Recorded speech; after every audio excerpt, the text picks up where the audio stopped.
Hello there, my name is Prashant, and today I'm going to talk about operating design at scale. When it comes to operating design at scale, then the very first thing that we need to establish is that scaling of design operations is not happening in an isolation within the organization. Most likely, your organization is scaling as well. It has reached that point in its life cycle where it needs to expand, most likely because it has done really well in its initial stage of existence. And now it has come to a point where it really needs to expand its operations and go to the next level of its existence.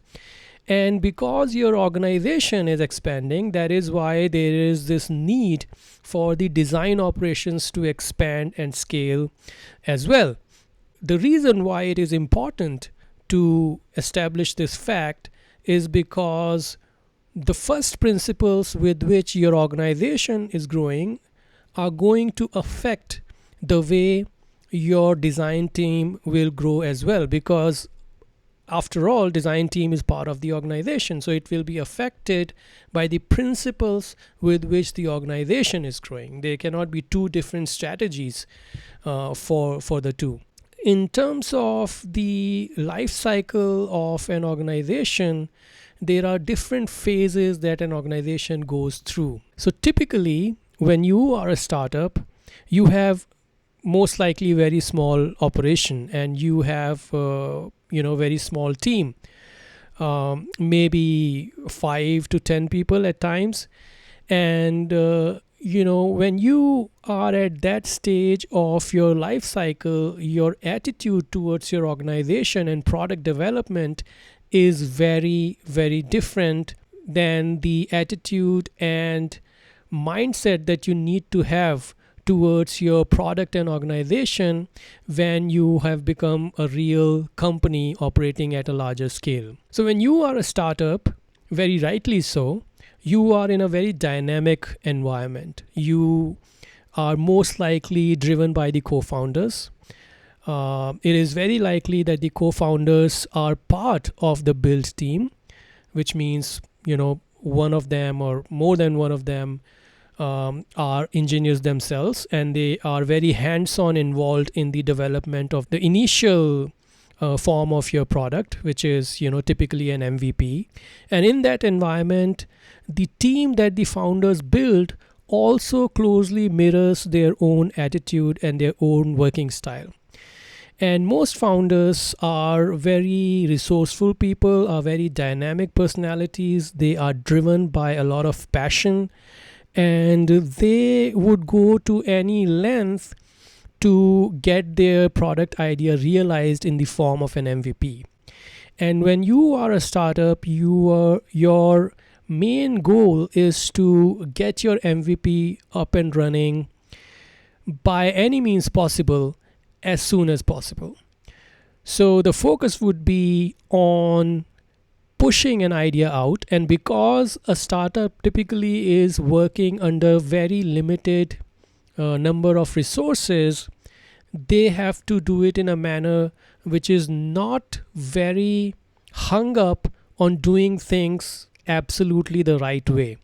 It is okay to build a product in a way where it is a proof of concept and not a very correct approach, so to speak. It is okay to do that, and it is a fact that a lot of startups do that, and they don't do it out of intention of doing that. They do it out of compulsion of being a very small setup. And in that very limited resource environment, it takes a different kind of attitude for you to build your MVP. After a while, when you have built your MVP like this, you are going to go into the market to find some buyers, because an MVP on its own is not good enough for you to get the investments. You have to prove the fact that your MVP actually has buyers out there in the market. Now, one of the best books that I have read on the way a market receives and adopts a new product offering is a book called Crossing the Chasm by Jeffrey Moore. And in that book, the author very beautifully outlines that how the market behaves when you take a new product to it, or a new product or a new service to it, and how the fate of an organization is tied to how well are they able to tackle this market reality. And the market reality is that it behaves in the form of a bell curve. If you see the bell curve mentioned in the book, and there are different versions of it, I am going to describe the simplest one, which is a 3-part division of the bell curve. There are other versions of the same bell curve where the divisions are slightly more, but we're going to keep our discussion very simple. So, in very simple terms, the bell curve of the market has 3 segments to it. There is one very small portion of the early rising curve of the bell, which belongs to the early adopters. And then there is the middle curve, which belongs to the mass market and is controlled by pragmatists. And then there is the last part of the bell curve, which is reclining, which belongs to the laggards, the late adopters, so to speak. Now, the front of and the back of this bell curve, as typically a bell curve is a very short portion. So the early adopters are a very small portion of the overall market, and so are the laggards. The majority of the market lies in the center of the bell curve, which belongs to the mass market controlled by pragmatists. Now, if you take this reality of the market, when you come to a stage where you have built your MVP and now you're taking that MVP into the market, first you are going to encounter the early adopters. Early adopters by nature are the people who want to live at the cutting edge of the technology. They are open to new ideas. They are open to taking some amount of risk in terms of their money to buy products, subscribe to services that are in a very early stage of its existence. And these early adopters would be very open and receptive to any new product or idea that comes into the market. And when the startup goes into the market to find buyers for its MVP products, in most of the cases, it is this early adopters group that comes forward and shows interest in your product. Now, from the startup standpoint, this is the most exciting time because you built an MVP with your limited resources, with that one designer who was doing everything, and a couple of engineers, one of them being the founder themselves. And with those kind of limited resources, you were able to build an MVP. And when you went into the market, you got interest of some of the early adopters. That too, by the way, happens only if you have built a really good MVP and if your idea is really out of the world and very valuable, right? So there is no guarantee for finding early adopters as well. You have to really do a good job with your MVP, and you must have a good idea. But let's say you have that and you built an amazing MVP, your idea is great, and you were able to use your limited resources to create something wonderful. This becomes the foundation for you to have the confidence of approaching the investors. So this is the first initiator or a trigger for you to start the discussion of scaling your organization. So at this point, you go to the investors and investors would say, okay, fine, we like your proposal. What's your ask? We're going to give you this money. If you're lucky, then your deal will be closed and you will have some money to expand.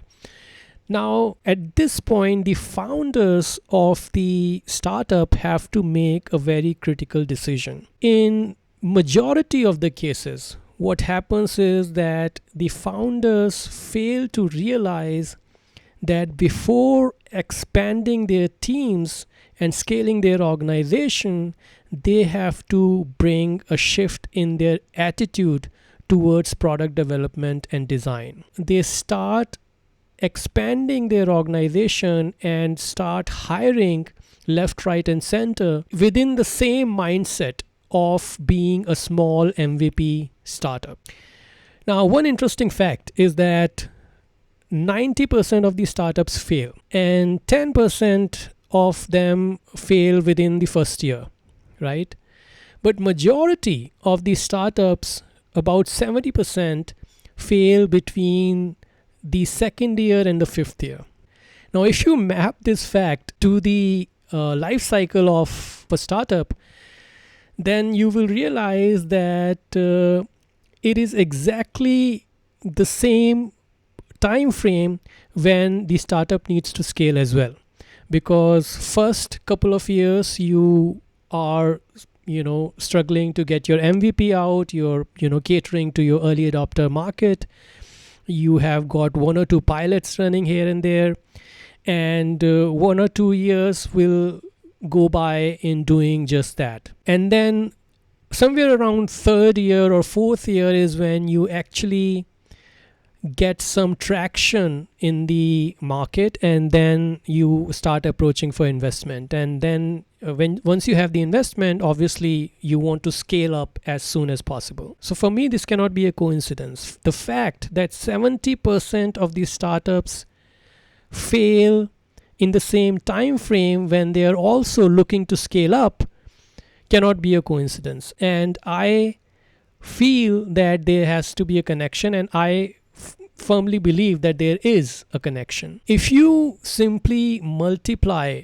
your pods, and if you simply bring in leaders to lead that larger number of pods, and then on top of it you put a layer of things like design system, talking about design teams, these steps will for sure expand your operations, but will not help you achieve the goal that you're after at the end of the day. Because remember, the goal is not to grow the organization for the sake of it. The goal for you is to take your organization as a whole to a next level of existence, so that your product starts appealing to the next part of the market, which is beyond early adopters and which belongs to the middle of the bell curve and is controlled by pragmatists and people who are conservative. This is when they run into a rude shock, because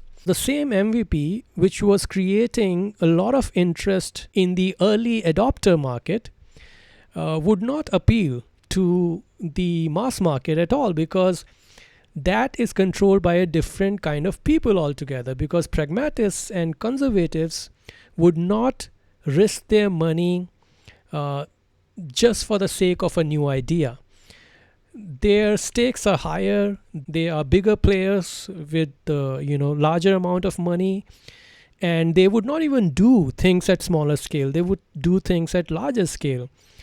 And if you go to these people with a product which has a lot of width to it but has no depth, then you will not be able to get their interest into your product or your service at all. And this comes as a rude shock, because so far you were doing great. You built a great MVP, you got interest of the early adopters, you got the investment, you got the right people, you got amazing talent pool, you got great leaders. Typically that's the time when you hire heads of design, heads of engineering, heads of product.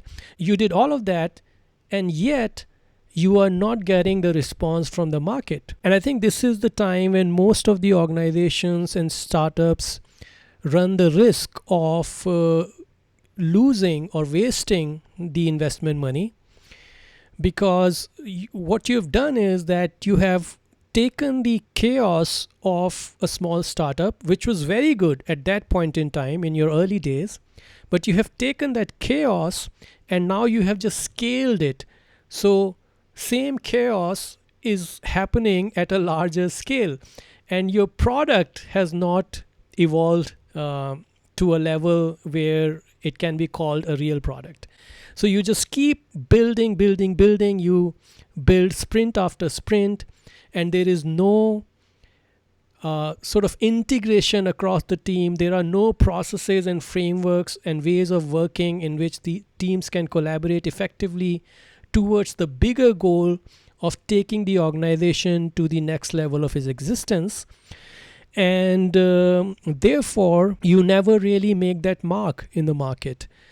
So for me, until and unless you change your mindset before you start multiplying your teams, you would not really meet your end goal of being a successful startup. In fact, in that book that I mentioned by Jeffrey Moore, he explains this concept by the way of a natural phenomena called chasm. Chasm, as you may know, is a large crack in a piece of land, and once you fall into it, then you're going to go into the abyss, and there is very little chance of you coming back up to the surface. That point where you have to scale your operations for the organization as a whole, and then a design team as a subset of that, that point is exactly the point where you are standing at the edge of the chasm. And if you are not prepared to jump to the other side, and if you don't have a strategy in place, and if you don't have that mindset, then most likely you're going to fall, and you're going to be one of those 70% of the startups that tend to fail. So it's extremely important, I believe, that before we start discussing the specifics of the scaling of design operations and the operation of the organization as a whole, the founders and the early team needs to change their mindset and attitude, and we have to accept that things are going to happen in a slightly different way, and you have to let the incoming leaders and your incoming talent pool work in a way which is more formalized, more structured, more robust. It is not to say that we have to compromise on the speed. I think you can still deliver with speed, but you definitely need to bring a structure to your operations before you start expanding it. If you don't have that underlying structure and the change of your mindset, then you will end up creating a bigger team, which is essentially building multiple MVPs in silos, and there is no cohesiveness at the level of organization. And if you keep doing that, eventually you will run out of your early adopter market, and you will not find any additional business in the mass market, and you will bleed for a few months, maybe years, and then eventually either you will have to pivot and start from scratch, or you will have to call curtains on your operations altogether. So that's it. That was my analysis of what truly operating design at scale means. So thank you for watching the video, and thank you for your time. My name is Prashant one more time. I will be back with another video on another topic on some other day. Till then, goodbye.